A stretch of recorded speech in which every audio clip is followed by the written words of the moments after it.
और बच्चों कैसे हो? आज हम बेटा cross product of two vectors vectors के बारे में बात करेंगे। तो जैसे मैंने आपको बताया था कि जो वेक्टर्स होते हैं वो वेक्टर अलजेब्रा फॉलो करते हैं। वो सिंपल अलजेब्रे के थ्रू जो है वो मल्टीप्लाई, ऐड या सब्ट्रैक्ट नहीं होते। वो अपना ही एक स्पेशल अलजेब्रा फॉलो करते हैं जिसे हम कहते हैं वेक्टर अलजेब्रा। सो वेक्टर्स को मल्टीप्लाई करने के लिए हम सिंपल वे यूज़ नहीं करते। उसके लिए हम या तो डॉट प्रोडक्ट यूज़ करते हैं या फिर क्रॉस प्रोडक्ट यूज़ करते हैं। डॉट प्रोडक्ट बेटा कैसे करते हैं वो मैंने आपको पहले ही लेक्चर में बताया था। तो जिन बच्चों ने वो लेक्चर नहीं देखा, आप मेरे वो लेक्चर जो ज़रूर देखिए, उसका लिंक मैं डिस्क्रिप्शन में डाल दूंगा। तो पहले वो देख लेना, फिर ये क्रॉस प्रोडक्ट करना। तो आज हम करेंगे cross product of two vectors कि वेक्टर्स की क्रॉस प्रोडक्ट कैसे की जाती है, उसकी क्या क्या प्रॉपर्टीज़ होती हैं, और वेक्टर्स की डॉट प्रोडक्ट हम कब कब करते हैं और क्रॉस प्रोडक्ट कब करते हैं। ये इन बातों के बारे में हम आज जानेंगे। तो चलो फिर शुरू करते हैं। बेटा मान लेते हैं कि दो वेक्टर्स है हमारे पास। एक है ए वेक्टर और एक है बी वेक्टर। मान लेते हैं इनमें कितना एंगल है, थीटा एंगल है। अब इन दो वेक्टर्स की क्रॉस प्रोडक्ट हमने करनी है, तो वो कैसे करेंगे? हम लिखेंगे a vector cross B vector. ये किसके इक्वल आएगी? ये आएगी magnitude of a vector, magnitude of b vector, sine of the angle between a and b. अब देखो ए वेक्टर और बी वेक्टर में कितना एंगल है? थीटा एंगल है ना। तो sine of the angle between a and b and a unit vector. अब देखो डॉट प्रोडक्ट में क्या था? उसमें था magnitude of A magnitude of B और cos of the angle between them, और साथ में कोई यूनिट वेक्टर नहीं था। मगर यहाँ पे यूनिट वेक्टर हमें यूज करना पड़ेगा, क्योंकि ये यूनिट वेक्टर जो है ये डायरेक्शन बताता है कि इसकी ए क्रॉस बी वेक्टर की। क्योंकि हमें मालूम ही है कि कोई भी वेक्टर हो उसमें दो चीजें होती हैं, एक तो मैग्नीट्यूड होता है और एक उसका क्या होता है? यूनिट वेक्टर होता है जो उसकी डायरेक्शन बताता है। बेटा इसमें भी ऐसे ही है। ये देखो, ए क्रॉस बी का मैग्नीट्यूड क्या है? A B sine theta. और एन एन कैप क्या है?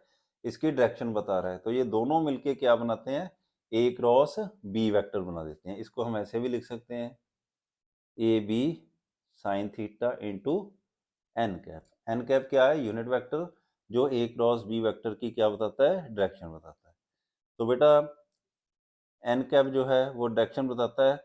और डायरेक्शन को हम कैसे फाइंड आउट कर सकते हैं? कहने का मतलब है कि एन कैप को हम कैसे फाइंड आउट कर सकते हैं? देखो एन कैप किसके इक्वल आ गया? A vector cross B vector over A B sine theta. अब ए बी साइन थीटा के साथ यूनिट वेक्टर नहीं है, तो ये अकेला क्या है? मैग्नीट्यूड है। तो किसका मैग्नीट्यूड है ये ए वेक्टर क्रॉस बी वेक्टर का क्या है? मैग्नीट्यूड है। तो इस तरह से बेटा ये जो एन कैप है ये क्या बता रहा है? यूनिट वेक्टर बता रहा है ए क्रॉस बी का। क्योंकि किसी भी वेक्टर का अगर हमने यूनिट वेक्टर लिखना हो, जैसे मान लो कोई आर वेक्टर है, इसका हमने यूनिट वेक्टर लिखना हो, मान लो मैंने पी कैप लिख दिया, वो किसके इक्वल होता है? Vector over its magnitude. इसी तरह से ये है, इस ए क्रॉस बी को अगर हम एक वेक्टर मान लें तो ये क्या आ गया? Vector over its magnitude. और ये किसके इक्वल आ गया? एन कैप की। और एन कैप इसलिए क्या है? ए क्रॉस बी का यूनिट वेक्टर है जो इसकी क्या बता रहा है? डायरेक्शन बता रहा है। तो बेटा ए क्रॉस बी की डायरेक्शन क्या होती है? वो हम सिंपल ही लिख देते हैं कि ए क्रॉस बी की वेक्टर की डायरेक्शन क्या है? It directs in a direction perpendicular to the plane containing a vector and b vector. और हम इसे ऐसे भी कह सकते हैं कि it directs in a direction which is perpendicular to both a vector and b vector. ठीक है। सो ये सिंपल तरीका है। A vector cross B vector, जब हम ए को बी से क्रॉस प्रोडक्ट लेंगे कोई रिजल्ट आएगा। ये देखो हमारे पास रिजल्ट आया ए बी साइन थीटा। तो जो भी हमारे पास रिजल्ट आया उसकी क्या डायरेक्शन होगी? उसकी डायरेक्शन ऐसी होगी कि वो उस प्लेन के परपेंडिकुलर होगा जिस प्लेन में क्या पड़ा है, ए वेक्टर पड़ा है और बी वेक्टर पड़ा है। कहने का मतलब है कि वो ए वेक्टर के भी परपेंडिकुलर होगा और बी वेक्टर के भी परपेंडिकुलर होगा। ये देखो जैसे हम यहाँ पे देख लेते हैं, मान लो ये एक फ्रेम ऑफ रेफरेंस है एक्स वाई जेड, और मान लेते हैं कि ए वेक्टर और बी वेक्टर जो है एक्स वाई प्लेन में पड़े हैं। ये ए वेक्टर है, ये बी वेक्टर है, और ये इनमें एंगल थीटा है। तो जब हम ए क्रॉस बी वेक्टर करेंगे, ए वेक्टर क्रॉस बी वेक्टर करेंगे, तो उसकी डायरेक्शन क्या होगी? तो उसकी डायरेक्शन होगी बेटा which is perpendicular to a vector as well as b vector. तो अब हमें दिख ही रहा है कि ए बी वेक्टर किस प्लेन में, एक्स वाई प्लेन में, और एक्स वाई प्लेन के परपेंडिकुलर कौन सी डायरेक्शन है? Z direction. इसलिए a vector cross B vector किस डायरेक्शन में होगा? जेड एक्सिस की डायरेक्शन में होगा। So a vector cross B vector की डायरेक्शन क्या हुई? इस ऐसी डायरेक्शन में होता है a vector cross B vector जो ए वेक्टर के भी परपेंडिकुलर होती है और बी वेक्टर के भी। मतलब जिस प्लेन में दोनों वेक्टर हों उस प्लेन के परपेंडिकुलर होती है। इस एग्जांपल में ए वेक्टर और b vector x y plane में है, और एक्स वाई प्लेन के परपेंडिकुलर क्या है? जेड एक्सिस है। इसलिए ए वेक्टर और b vector, a vector cross B vector किस डायरेक्शन में होगा? जेड एक्सिस की डायरेक्शन में होगा। और बेटा ये तो सिंपल मेथड था जो हम डायरेक्ट यूज कर लेते हैं। डायरेक्शन फाइंड आउट करने के लिए ए वेक्टर क्रॉस बी वेक्टर की दो और रूल है। वो कौन कौन से हैं? एक तो है right hand thumb rule, right hand thumb rule, और दूसरा कौन सा है? Right hand screw rule, right hand screw rule.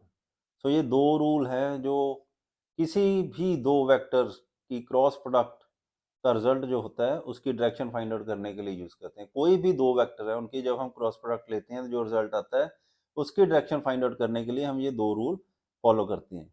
So one by one हम इन्हें डिस्कस करेंगे। सो पहले देख लेते हैं कि राइट हैंड थंब रूल क्या होता है। सो बेटा यहीं से मैं आपको समझा दूंगा, ये जो डायग्राम है यहीं से मैं आपको समझा दूंगा। आपने क्या करना है? राइट हैंड लेना है। ये देखो जैसे मैंने आपको अपना राइट हैंड दिखा रहा हूँ। आपने फिंगर्स को अपनी कर्ल करना है, फिंगर्स को कर्ल करना है। कैसे करना है? जिस ऑर्डर में प्रोडक्ट हो रही है। ये देखो क्रॉस प्रोडक्ट किस ऑर्डर में हो रही है? ए से बी की तरफ हो रही है। यहाँ पे देखो आपने ए से बी की तरफ अपनी फिंगर्स को कर्ल करना है। ये देखो ए से बी की तरफ मैंने फिंगर को कर्ल किया है, जैसे ए से बी की तरफ, यानी एंटी क्लॉकवाइज कर्ल करना है। और थंब जिस डायरेक्शन में होगा वो डायरेक्शन किसकी होगी? ए वेक्टर क्रॉस बी वेक्टर की। ये देखो ए से बी की तरफ मैंने कर्ल की फिंगर्स, और मेरा थंब की डायरेक्शन क्या आई? जेड एक्सिस की। तो इसलिए ए क्रॉस बी वेक्टर की डायरेक्शन क्या होगी? जेड एक्सिस की डायरेक्शन होगी। और अगर मान लो हमने b cross B vector cross ए वेक्टर अगर फाइंड आउट करना है, फिर कैसे करेंगे? उसकी डायरेक्शन क्या होगी? तो जैसे देखो यहाँ पे ऑर्डर क्या हो गया? बी से ए की तरफ। तो हम क्या करेंगे? अपनी फिंगर्स को कर्ल करेंगे बी से ए की तरफ। सो बी से ए की तरफ करने के लिए मुझे हैंड को ऐसे करना पड़ेगा, ठीक है ना। ये मेरा देखो थंब किस तरफ चला गया? नीचे चला गया ना। पहले मैंने ऐसे किया था, ये बना था एंटी क्लॉकवाइज। अब मुझे ये देखो उल्टा के ऐसे करना पड़ेगा बी से ए की तरफ, ठीक है ना। क्लॉकवाइज करना पड़ेगी अपनी फिंगर्स की कर्ल। तो मेरा थंब किधर चला गया? नीचे की तरफ। इसका मतलब है कि यहाँ पे बी क्रॉस ए की डायरेक्शन क्या आएगी? पॉजिटिव जेड एक्सिस के बिल्कुल उल्ट, नेगेटिव जेड एक्सिस की तरफ आएगी। तो बेटा इस तरह से हम किसी भी क्रॉस प्रोडक्ट की जो डायरेक्शन है वो फाइंड आउट कर लेते हैं by using right hand thumb rule. अब हम बात करेंगे राइट हैंड स्क्रू रूल की। तो राइट हैंड स्क्रू रूल क्या है? बेटा हम एक राइट हैंडेड स्क्रू ले लेंगे। ये मैंने मान लो एक स्क्रू ले लिया ऐसे करके, ये देखो। इसको अब हम रोटेट करेंगे। कैसे रोटेट करेंगे? उस ऑर्डर में रोटेट करेंगे जिस ऑर्डर में प्रोडक्ट हो रही है। जैसे मान लो ए से बी की तरफ हो रही है, तो एंटी क्लॉकवाइज हो रही है, तो हम इसे इस तरफ रोटेट करेंगे, इस तरफ ऊपर इसके पेचकस लगा के ऐसे इसको स्क्रू ड्राइवर लगा के इसको रोटेट करेंगे हम एंटी क्लॉकवाइज डायरेक्शन। हम देखेंगे कि ये ऊपर की तरफ प्रोसीड करेगा, ऊपर की तरफ। तो राइट हैंड स्क्रू रूल को उस ऑर्डर में रोटेट करना है जिस ऑर्डर में हम प्रोडक्ट कर रहे हैं। जैसे ए से बी की तरफ कर रहे हैं ना, ए क्रॉस बी, तो जिस डायरेक्शन में ये प्रोसीड करता है वो डायरेक्शन किसकी होती है? वो ए क्रॉस बी की डायरेक्शन ये बताता है। तो अब ये किस तरफ प्रोसीड कर रहा है, ऊपर को जा रहा है, इसका मतलब ए क्रॉस बी की डायरेक्शन क्या होगी, अपवर्ड डायरेक्शन होगी, जो किसकी है, जेड एक्सिस की है। अब अगर आप इसको इसको क्लॉकवाइज डायरेक्शन में रोटेट करोगे, क्लॉकवाइज का मतलब है बी से ए की तरफ, यानी कि अगर आप निकालोगे बी क्रॉस ए, तो ये किस तरह प्रोसीड करेगा, ये नीचे को प्रोसीड करना शुरू कर देगा। इसका मतलब है कि बी क्रॉस ए की डायरेक्शन का क्या आएगी, डाउनवर्ड आएगी, opposite to positive z axis, जो मैंने अभी आपको बताई थी राइट हैंड थंब रूल में। तो इस तरह से हम राइट हैंड स्क्रू रूल का यूज करके भी ए क्रॉस बी की डायरेक्शन पता लगा सकते हैं। सो बेटा इस तरह 3 मेथड मैंने आपको बता दिए हैं कि 3 मेथड के थ्रू हम ए वेक्टर क्रॉस बी वेक्टर की डायरेक्शन जो है वो फाइंड आउट कर सकते हैं। जैसे मैंने अभी आपको बताया कि जब भी हम दो वेक्टर्स की क्रॉस प्रोडक्ट करते हैं तो उसमें मैग्नीट्यूड तो होता ही है, डायरेक्शन भी होती है, यानी कि जो रिजल्ट हमारे पास आता है वो वेक्टर होता है, क्योंकि वेक्टर में दो चीजें होती हैं, एक मैग्नीट्यूड और डायरेक्शन। इसमें मैग्नीट्यूड भी है, डायरेक्शन भी है, ये वेक्टर है, जो रिजल्ट वेक्टर है, इसलिए इसे हम क्या कह देते हैं, वेक्टर प्रोडक्ट कह देते हैं, क्रॉस प्रोडक्ट क्या कह देते हैं, या फिर क्या देते हैं, वेक्टर प्रोडक्ट भी बेटा इसे बोल देते हैं। जैसे डॉट प्रोडक्ट को हम क्या बोलते थे, स्केलर प्रोडक्ट, क्योंकि उसका रिजल्ट आता था स्केलर क्वांटिटी, मगर यहाँ पे हमारा रिजल्ट आ रहा है वेक्टर क्वांटिटी, इसलिए इसे हम क्या बोलते हैं, वेक्टर प्रोडक्ट बोलते हैं। ठीक है, तो ये था कि हम दो वेक्टर्स की क्रॉस प्रोडक्ट कैसे करते हैं। अब इसकी थोड़ी सी प्रॉपर्टी कर लेते हैं।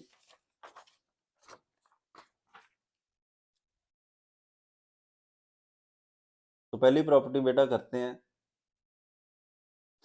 जैसे देखो a vector cross B vector, ये किसके इक्वल आता है, a B sine theta n cap. ठीक है, अब अगर मैं बी वेक्टर क्रॉस ए वेक्टर करूं तो ये किसके इक्वल आएगा, ये आएगा a B sine theta minus n cap.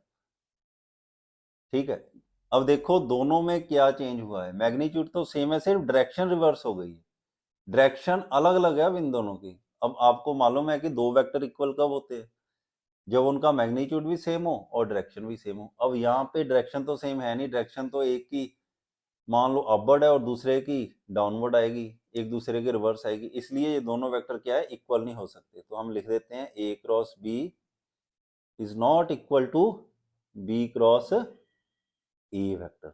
अगर ए वेक्टर को, ए क्रॉस बी को आपने बी वेक्टर क्रॉस ए वेक्टर लिखना है तो साथ में क्या लिखोगे, माइनस का साइन डालोगे, क्योंकि माइनस का साइन क्या कर देगा, इसकी डायरेक्शन रिवर्स कर देगा। जैसे इसकी डायरेक्शन माइनस एन कैप थी, उसको एन कैप में बदल देगा अगर हम सामने उसके नेगेटिव साइन यूज करेंगे। इसलिए a vector cross B vector को अगर बी वेक्टर क्रॉस ए वेक्टर के इक्वल लिखना है तो साथ में नेगेटिव साइन भी लिखना पड़ेगा। ठीक है ना, A cross B is equal to B cross A, ये शो करता है कि मैग्नीट्यूड इक्वल है, और नेगेटिव साइन शो करता है कि डायरेक्शन क्या है, इनकी अपोजिट है। सो ये इसकी पहली प्रॉपर्टी थी। अब दूसरी क्या है, अब किसी भी वेक्टर को उसी वेक्टर से अगर हम क्रॉस प्रोडक्ट लेंगे तो क्या आएगा, देखो ए वेक्टर का मैग्नीट्यूड इनटू ए वेक्टर का magnitude into sine of the angle between these two vectors, क्योंकि ये सेम वेक्टर है इसलिए इन दोनों में एंगल कितना होगा, जीरो। क्यों, क्योंकि कोई भी वेक्टर अपने आप के साथ कितना एंगल बनाता है, जीरो बनाता है, कोई उसका एंगल जो है जीरो होता है, पैरेलल होता है, और एक दूसरे के सेम ही वेक्टर है तो अपने आप के साथ जीरो ही बनेगा, फिर यहाँ पे जीरो लिख देते हैं। और साथ में आ गया unit vector, sine zero zero होता है, तो सारी टर्म क्या होगी, जीरो होगी। इसलिए किसी भी वेक्टर की उसी के साथ अगर हम क्रॉस प्रोडक्ट लेंगे तो क्या आएगा, जीरो आता है।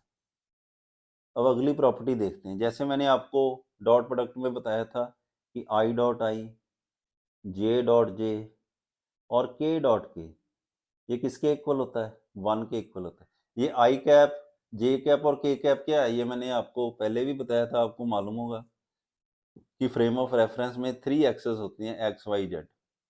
एक्स एक्सिस की डायरेक्शन जो यूनिट वेक्टर बताता है उसे हम आई कैप कहते हैं, वाई एक्सिस की जो बताता है उसे जे कैप कहते हैं, जेड एक्सिस की जो बताता है उसे हम क्या कह देते हैं, के कैप कह देते हैं। ठीक है, तो आई डॉट आई का मतलब है कि एक्स एक्सिस की डायरेक्शन को उसी की डायरेक्शन के साथ हमने डॉट प्रोडक्ट किया है। अब डॉट की जगह अगर हम क्रॉस प्रोडक्ट करें तो क्या आंसर आएगा, अब आई क्रॉस आई क्या आएगा, magnitude of I cap, magnitude of I cap sine of the angle between them.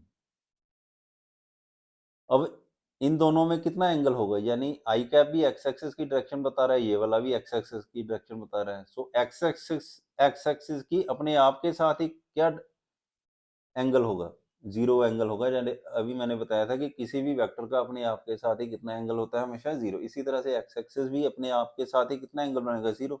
साथ में यूनिट वेक्टर लिखते थे, साइन जीरो जीरो होता है, ये जीरो बन गया। इसका मतलब है कि आई को आई के साथ क्रॉस प्रोडक्ट करें, जे को जे के साथ क्रॉस प्रोडक्ट करें, और के कैप को के कैप के साथ क्रॉस प्रोडक्ट करें, तो हमेशा कितना आता है, जीरो आता है। ठीक है, अब हम आई की जे के साथ करके देख लेते हैं क्रॉस प्रोडक्ट क्या आएगा। ये आएगा आई कैप का unit, i cap unit vector का magnitude, j cap unit vector का मैग्नीट्यूड, और sine of the angle between them. अब आई कैप और जे कैप में कितना एंगल है, जितना एक्स एक्सिस और वाई एक्सिस में है, क्योंकि आई कैप जो है वो एक्स एक्सिस की डायरेक्शन बताता है और जे कैप जो है वो वाई एक्सिस की डायरेक्शन बताता है। तो दोनों में कितना एंगल होता है, 90 डिग्री। तो यहाँ पे साइन कितना आ गया, 90 डिग्री। अब यूनिट वेक्टर क्या आएगा, आप देखो कि यूनिट वेक्टर क्या बताता है, आई क्रॉस जे, यानी दो वेक्टर्स की क्रॉस प्रोडक्ट की डायरेक्शन बताता है। और वो हमेशा क्या होती है, वो परपेंडिकुलर होती है आई कैप के भी और जे कैप के भी, यानी कि एक्स एक्सेस के भी परपेंडिकुलर होगी और अपने वाई एक्सेस के भी परपेंडिकुलर होगी। एक्स और वाई एक्सेस के परपेंडिकुलर कौन सी डायरेक्शन है, जेड एक्सेस। इसलिए यहाँ पे क्या यूनिट वेक्टर आएगा, के कैप आएगा। ये आपको समझ लगा मैंने के कैप क्यों लिखा, यहाँ एन कैप क्यों नहीं लिखा, क्योंकि मैंने जनरल यूनिट वेक्टर नहीं लिखा, क्योंकि मुझे मालूम है कि यहाँ पे कौन सा स्पेसिफिक यूनिट वेक्टर आएगा।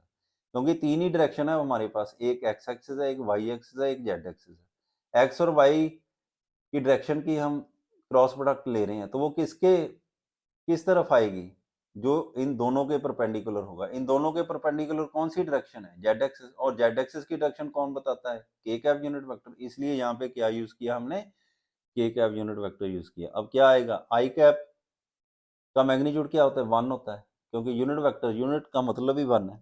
जे कैप का भी कितना मैग्नीट्यूड होगा, वन होगा। साइन 90 भी कितना होता है, वन होता है। साथ में क्या आ गया, के cap. One into one into one one होता है, लिखने की जरूरत नहीं है, क्या आ गया, के आ गया।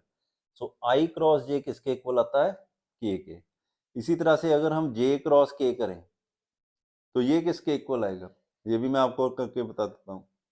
जे कैप का मैग्नीट्यूड, के कैप का magnitude, sine of the angle between them. अब जे कैप किसकी डायरेक्शन बताता है, जे कैप वाई एक्सिस की, और के कैप जेड एक्सिस की। तो इनमें भी कितना एंगल है, 90 डिग्री का है। तो यहाँ पे क्या आ जाएगा, साइन 90।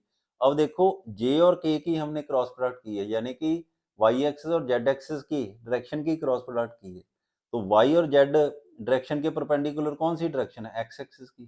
तो इसलिए यहाँ पे क्या यूनिट वेक्टर आ जाएगा, एक्स एक्सिस की डायरेक्शन का यूनिट वेक्टर आ जाएगा, यानी आई कैप आएगा, जो इन दोनों के परपेंडिकुलर डायरेक्शन है। तो क्या बन गया, ये जे कैप का मैग्नीट्यूड भी वन है, के कैप का भी वन है, और साइन 90 भी वन है, और आई कैप आ गया। तो तीनों को मल्टीप्लाई करो, one into one into one, one आ गया। तो लिखने की जरूरत नहीं है, हमारा आ गया आई कैप। यानी कि जे क्रॉस के किसके इक्वल आ गया, आई कैप। इसी तरह से के क्रॉस आई करोगे तो क्या आ जाएगा, जे कैप आ जाएगा। तो ये तीन चीजें आपने अपने दिमाग में रखनी है, ठीक है ना। सो आपने देखा था कि अगर हम आई डॉट आई करते हैं, जे डॉट जे करते हैं, के डॉट के करते हैं, तो ये वन के बराबर आता है। मगर अगर हम किसी यूनिट वेक्टर का उसी के साथ क्रॉस प्रोडक्ट ले लें तो वो हमेशा ही कितना आएगा, जीरो आएगा। डॉट प्रोडक्ट वन आएगा और क्रॉस प्रोडक्ट कितना आएगा, जीरो आएगा। अगर हम किसी यूनिट वेक्टर का किसी दूसरे यूनिट वेक्टर के साथ, मैं x axis y axis z axis की बात कर रहा हूँ, आई जे कैप, अगर किसी भी इन तीनों में से किसी भी यूनिट वेक्टर का किसी दूसरे यूनिट वेक्टर के साथ डॉट प्रोडक्ट लेंगे, जे डॉट के डॉट आई, तो ये क्या आएगा, वन आता है। क्या आता है, वन आता है, ठीक है ना। ये तो मैंने बोला ही था पहले ही नहीं, वन नहीं आता, जीरो आता है ये, ठीक है ना। सॉरी, गलती होगी मेरे से। आई डॉट जे डॉट के डॉट आई, ये क्या आता है, जीरो आता है, मैंने पहले ही आपको बताया था। मगर अगर हम क्रॉस प्रोडक्ट लें, आई क्रॉस जे क्रॉस के और के क्रॉस आई, तो ये जीरो, नॉन जीरो आता है, जीरो नहीं आता, ठीक है ना। कितना आता है, ये देखो यहाँ पे मैंने लिखा है, ये वैल्यू आती है इसकी, तो ये आपने बात याद रखनी है कि जो डॉट प्रोडक्ट में रिजल्ट होता है क्रॉस प्रोडक्ट में उसका उल्ट हो जाता है। जैसे I dot I, J dot J, के डॉट के 1 होता है डॉट प्रोडक्ट में, मगर क्रॉस प्रोडक्ट में ये 0 हो जाता है। आई क्रॉस आई, जे क्रॉस जे, के क्रॉस के 0 हो गया। इसी तरह से डॉट प्रोडक्ट में आई डॉट जे डॉट के डॉट आई 0 होता है, मगर क्रॉस प्रोडक्ट में ये नॉन जीरो हो जाता है। इसकी वैल्यू ये आती है। अब इसकी वैल्यू ऐसे कैसे याद रखें हम इसको, हम एक सिंपल सा मेथड है, बहुत ही सिंपल सा ट्रिक, उसे देख लेते हैं। जैसे बेटा ये देखो, ये सर्कल सा मैंने बना लिया एंटी क्लॉकवाइज डायरेक्शन, ठीक है ना। एक को आई कैप लिख लिया, एक को जे कैप लिख लिया, एक को के कैप लिख लिया, 3 एरो बना लिए इस पे। अब देखो हमने इसी ऑर्डर में चलना है। आई क्रॉस जे करेंगे, आई से जे की तरफ जाएंगे तो आगे क्या आ जाएगा, के कैप। तो देखो आई क्रॉस जे क्या आया हमारे पास, के कैप। इसी तरह से जे क्रॉस के करेंगे तो आगे क्या आ गया, आई कैप। ये देखो जे क्रॉस के करेंगे तो आगे क्या आ गया, आई कैप। इसी तरह से आई क्रॉस जे करेंगे तो क्या आ जाएगा, के कैप। जे क्रॉस के करेंगे तो आई कैप, के क्रॉस आई करेंगे तो क्या आ जाएगा, जे कैप आ जाएगा। अगर हम रिवर्स डायरेक्शन में जाते हैं, रिवर्स डायरेक्शन में कैसे, जैसे देखो ये आई क्रॉस जे किया है, मैं अगर जे क्रॉस आई कर दूं तो क्या आएगा, जे क्रॉस आई। जे क्रॉस आई जब करेंगे तो देखो एरो के रिवर्स में जाना पड़ेगा ना, तो यहाँ पे हम फिर माइनस का साइन लिखेंगे। जे क्रॉस आई आगे क्या है, माइनस के का, ठीक है ना। और आई क्रॉस के करेंगे तो क्या लिखेंगे बताओ, आप बोलो क्या लिखेंगे। हाँ बिल्कुल ठीक बोला आपने, आई क्रॉस के करेंगे तो आगे क्या आ गया, माइनस जे का। माइनस का साइन ये शो करता है कि हम एरो के रिवर्स में चल रहे हैं, ठीक है ना। तो इस तरह से हम इनको रिमेंबर करते हैं, इनको ध्यान में रखते हैं, ठीक है। तो इसके बाद अगली प्रॉपर्टी करते हैं हम।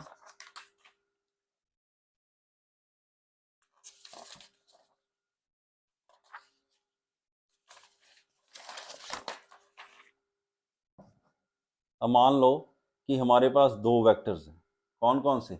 अब मैं आपको दो वेक्टर्स की क्रॉस प्रोडक्ट करनी बताऊंगा। जैसे मान लो हमारे पास दो वेक्टर हैं, एक है x1 आई कैप, एक है y1 जे कैप, एक है z1 के कैप। और दूसरा वेक्टर कौन सा है, x2 आई कैप और y2 जे कैप और z2 के कैप। अब इनकी क्रॉस प्रोडक्ट करनी है, तो ये हम कैसे करते हैं, इसमें मैट्रिक्स मेथड लगाते हैं, मैट्रिक्स डिटर्मिनेंट का मेथड लगाते हैं। ये देखो क्या करना है, ए क्रॉस बी करनी है, तो यहाँ पे पहले इनके यूनिट वेक्टर लिखेंगे, आई कैप, जे कैप, के कैप। उसके बाद देखो पहले क्या है, ए वेक्टर है ना, तो ए वेक्टर के कोऑर्डिनेट्स लिखेंगे। ए वेक्टर के कोऑर्डिनेट्स क्या है, x1 y1 z1। तो लिख देंगे x1 y1 z1, यानी कि आई कैप, जे कैप, के कैप के कोफिशिएंट लिखेंगे ए वेक्टर के लिए। फिर आगे बी वेक्टर है तो फिर बी वेक्टर के लिए लिखेंगे x2 y2 z2। अब इसे ओपन कैसे करना है, तो ओपन करने के लिए पहले हम ऐसे कर लेंगे। ये देखो ये वाली रो और ये वाली कॉलम हमने सिलेक्ट कर लेनी है पहला ही टर्म लिखने के लिए। तो पहला क्या है, आई कैप है, आई कैप हम बाहर लिख लेते हैं। और देखो ये वाला छोड़ लेना है, ये पहली रो छोड़ लेनी है और कॉलम छोड़ लेना। बाकी क्या बच गया, ये देखो y1 z1 y2 z2 बच गया। सो y1 को पहले z2 के ऊपर से नीचे को आना है, y1 को z2 से मल्टीप्लाई करना है। क्या बन गया, y1 z2, फिर माइनस का साइन डाल के y2 को मल्टीप्लाई करना है ऊपर, y2 z1। ये बन गया, ये फर्स्ट टर्म बन गया। आपको समझ लगी हुई क्या किया मैंने। ये देखो पहली कॉलम सेलेक्ट कर ली, पहली रो सेलेक्ट कर ली, इनको छोड़ दो, क्या बच जाता है हमारे पास, ये बच जाता है, ये वाली टर्म बच जाती है।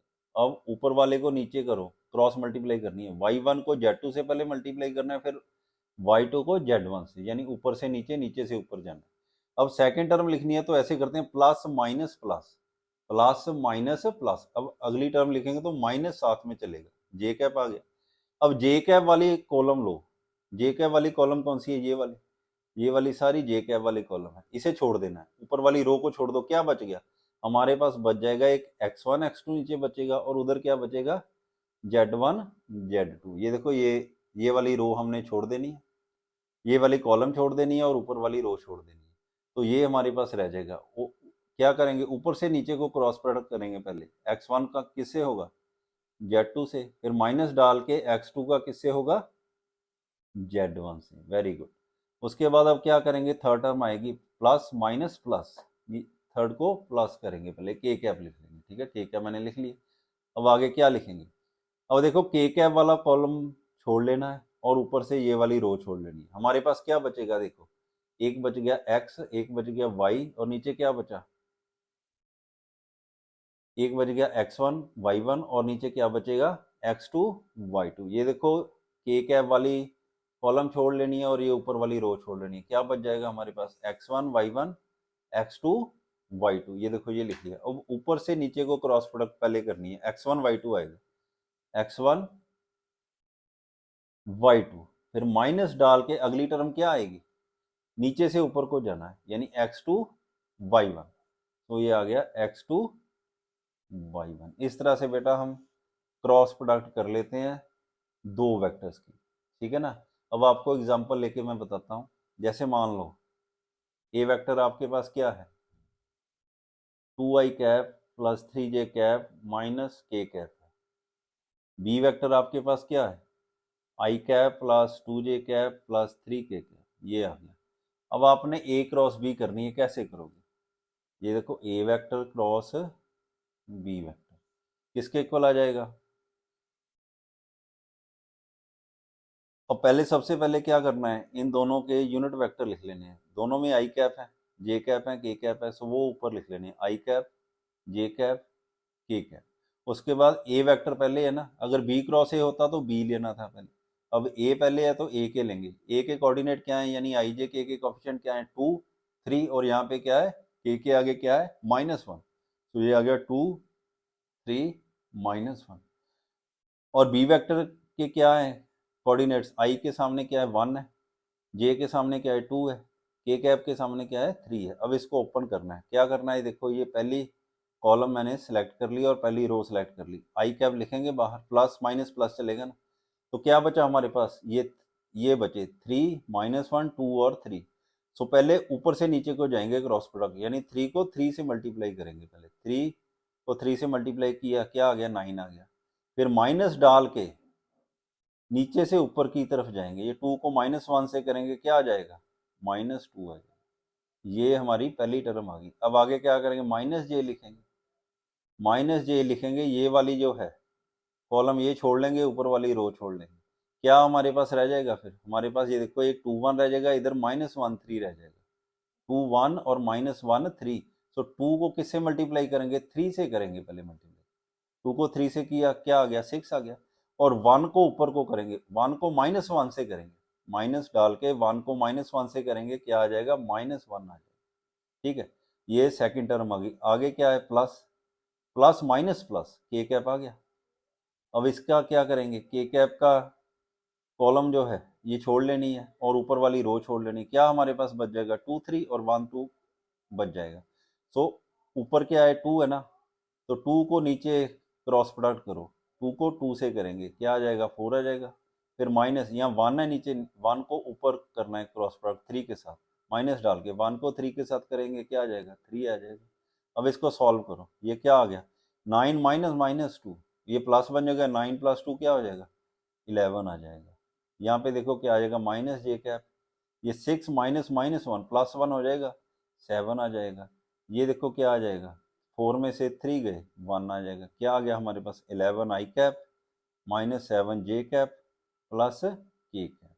ये आ गया A vector cross B vector की वैल्यू आ जाती है। तो बेटा इस तरह से हम ए क्रॉस बी जो है वो कैलकुलेट कर लेते हैं। बेटा वीडियो बड़ी लंबी हो गई है, इसकी थोड़ी सी प्रॉपर्टी और पड़ी है, तो वो हम नेक्स्ट वीडियो में डिस्कस करेंगे। सो इस वीडियो को आप बड़े ध्यान से देखना, तभी आप इसकी जो नेक्स्ट वीडियो में मैं प्रॉपर्टीज़ कराऊंगा वो आपको समझ में आएगी। Thank you.